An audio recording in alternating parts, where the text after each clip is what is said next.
I now give the floor to the representative of Israel. Thank you, Madam President.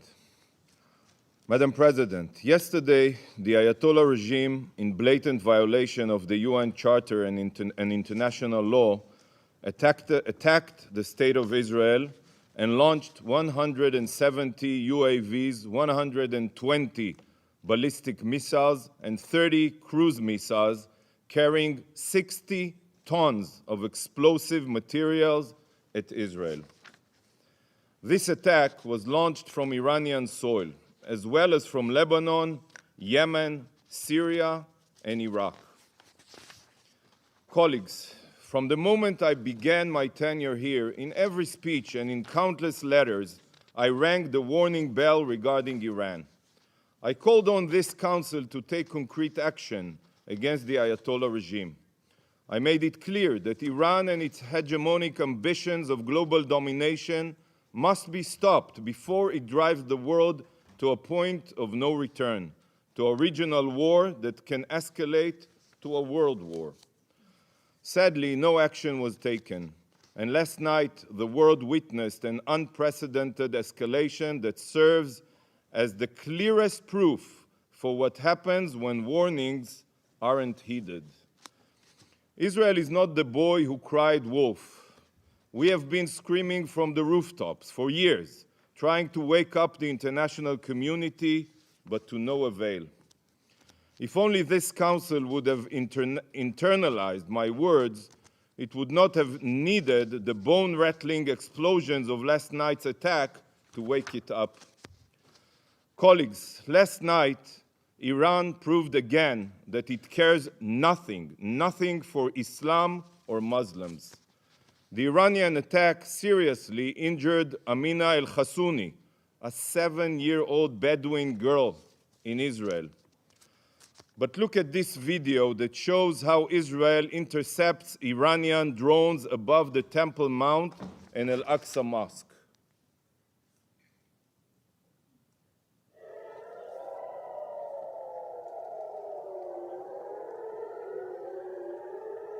Here, you can look at it.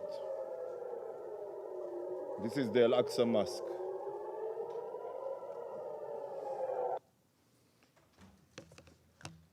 To Iran, Israel's annihilation and igniting the region is more important than Islamic holy sites.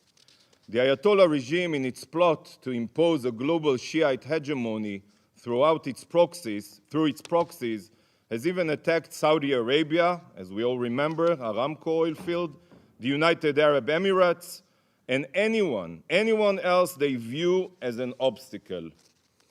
I asked the Algerian representative here, how does this make you feel? Is this a price you support, attempting to blow up mosques and murdering Muslims? Yet, while this direct Iranian attack on Israel was the first of its kind, it is just the most recent chapter in a blood-soaked saga that started from the moment the Islamic Revolution reared its head. The Ayatollah regime has a clear plan. Its goal has been and continues to be world domination by exporting its radical Shiite revolution across the globe. I assume you all know it. The Islamic regime of today is no different than the Third Reich, and Ayatollah Khamenei is no different than Adolf Hitler. Hitler's Third Reich was envisioned to be a 1,000-year empire stretching across continents, just as Khamenei envisions his radical Shiite hegemony to stretch across the region and beyond. This is why Iran arms themselves with intercontinental ballistic missiles, ICBMs. Iran and Israel are on the same continent. You are next.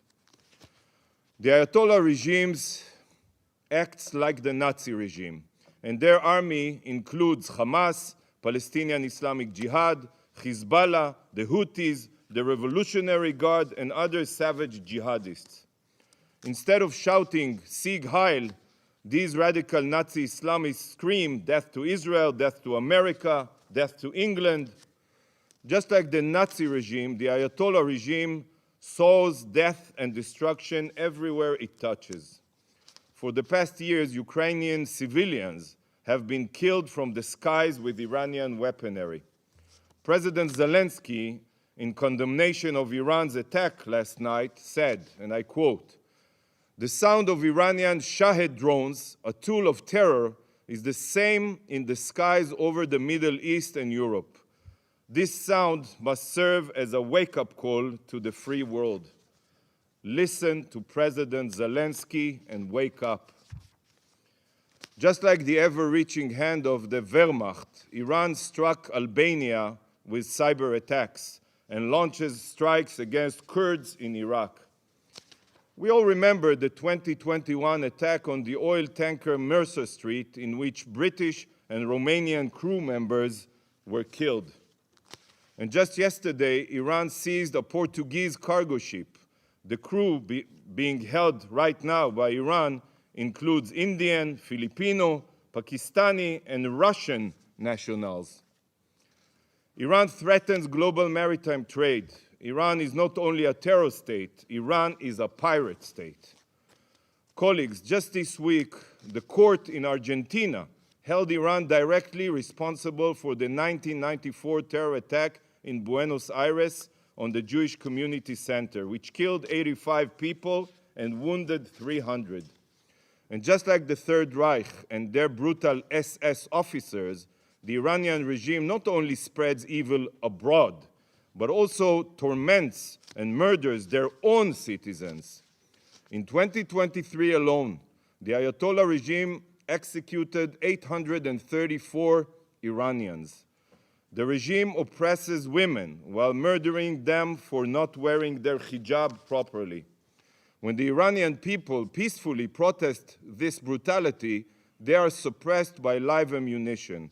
Hundreds of protesters were killed and thousands have been arrested. This is a regime that allows its own people to die of thirst in Isfahan, while it funds terror around the world with billions of dollars. What have you done to defend the world from Iran? Seriously, the entire globe is suffering from Iran, including the Iranian people. Please defend them. For years, the world has watched the rise of a Shiite Islamist Reich. Yet, just like during the rise of Nazism, the world has been silent, deafeningly silent. Mr. Secretary General, Iran has been violating Security Council resolutions and the UN Charter for years. They supply Hezbollah with weapons in violation of resolutions 1559 and 1701. They advance weapons proliferation in violation of resolution 2231. They violate resolutions 1540 and 2216. Why have you not used all possible means to condemn Iran and demand compliance? Why have you instead rolled out the red carpet for these genocidal jihadists? Why do you treat them as if they are interested in de-escalation when you know that the opposite is true? Colleagues, Iran's strategy has been crystal clear: arm, fund, and train terror proxies across the globe to carry out Iran's murderous scheme of domination. But today, the mask of Iranian deniability has been removed. No more hiding and no more bluffing. No more shirking of responsibility. Iran has attacked Israel from its own sovereign territory, publicly and proudly. The mask is off. Iran, the #1 global sponsor of terror, has exposed its true face as the destabilizer of the region and the world. And now, right now, is when the world must stop ignoring Iran's crimes and take action. As Iran's mask has fallen, the world's complacency must also fall. The mask comes off, and the gloves must come on. The snooze button is no longer an option. The only option is to condemn Iran and utilize every means necessary to make them pay a heavy price for their horrible crimes. Iran and its axis of supporters must be shown that the civilized world will no longer stand idle. While many countries immediately condemned the attack, those who did not must ask themselves, how do you want history to to remember you. Council members, last night's attack was a blatant violation of international law and the UN Charter. It was an act of utter escalation that can drag the entire region and world into war. But can you imagine if the attack was carried out under an Iranian nuclear umbrella? Or if some of Iran's missiles had nuclear warheads? The regime that launched an unprecedented strike on Israel, a fellow member state of the UN, is barreling towards nuclear capabilities. This is a terror state responsible for global destruction, and soon they will have nuclear capabilities.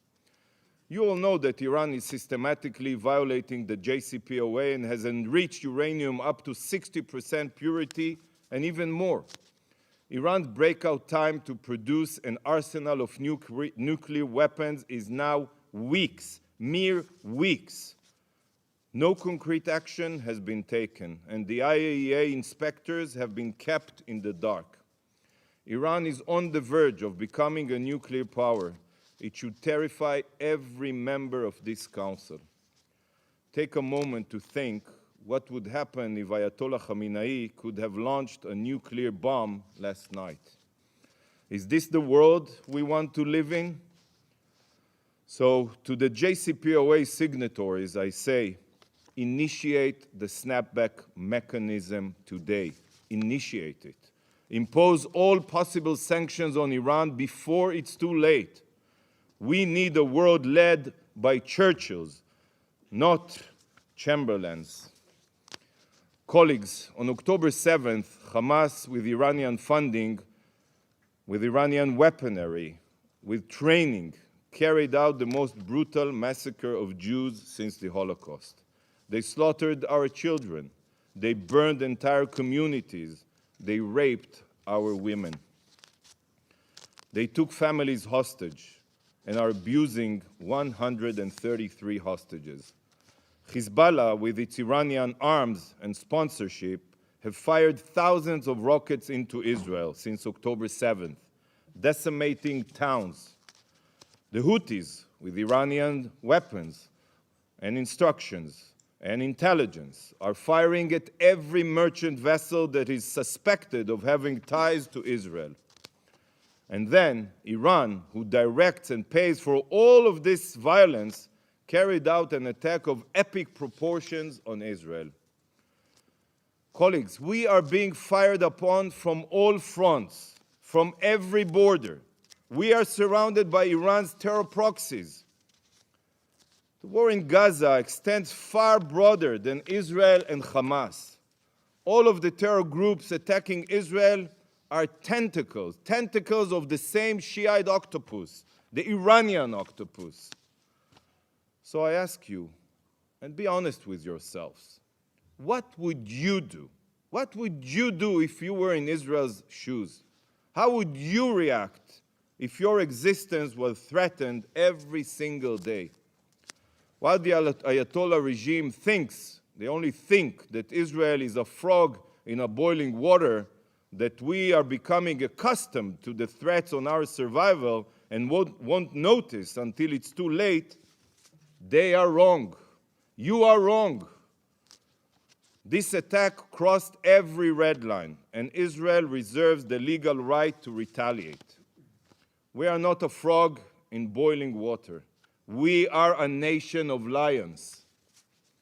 Following such a massive and direct attack on Israel, the entire world, let alone Israel, cannot settle for inaction. We will defend our future. Colleagues, despite the magnitude of the attack, 99% of Iran's UAVs and missiles were intercepted by Israel and our allies.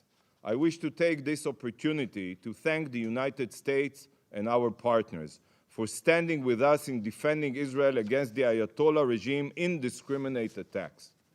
Yet, the fact that Israel's air defense proved to be superior does not change the brutality of the Iranian attack. Iran can no longer hide behind its proxies. It has now exposed itself as the terror exporting pariah state that it is. and it must, from now on, be treated as such. It's not enough to remove Iran from the UN Commission on the Status of Women. Iran is the world's worst human rights violator, and such a regime cannot hold any UN position. No more red carpet treatment here at the UN. No more appeasement. Today, the Council must take action. Condemn Iran for their terror, trigger the snapback mechanism and reimpose crippling sanction, designate the Iranian Revolutionary Guard Corps as a terror organization.